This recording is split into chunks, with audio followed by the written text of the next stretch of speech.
global growth is expected to slow to 3% this year and 2.9% in 2024, amid widening divergence.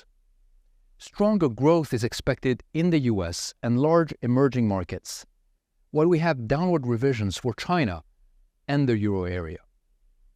Headline inflation continues to recede from 6.8% this year to 5.7% next year. Core inflation, excluding energy and food prices, will also decline, but less so. Overall, the likelihood of a soft landing has increased. The widening divergence between countries is driven by three forces. First, the demand for services, which was strong and supporting service-oriented economies, is softening.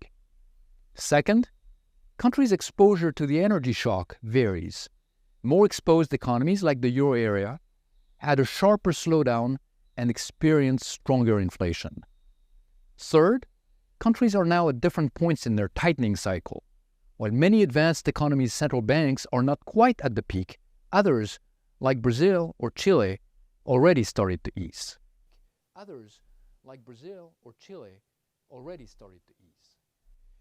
Risks are more balanced than last April, but they remain tilted to the downside. The resolution of the US debt ceiling standoff in early June and the containment of banking sector risks earlier last March have decreased severe downside risks. But downside risks still dominate. They now stem mainly from China's growth slowdown due to the stress in the real estate sector. Also on the downside, commodity prices could become more volatile again amid climate and geopolitical shocks. Financial markets could reprice if greater inflation persists.